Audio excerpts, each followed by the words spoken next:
பலத்தாலுமல்ல பராக்கிரமமல்ல ஆவியினாலே என்னை எழும்ப செய்வார்.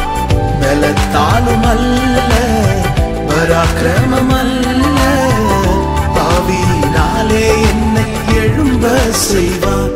என்னை எழும்ப பண்ணும் ஆண்டவர் என்னோடு இருப்பதா நான் எழும்புவேன் அவர் மேல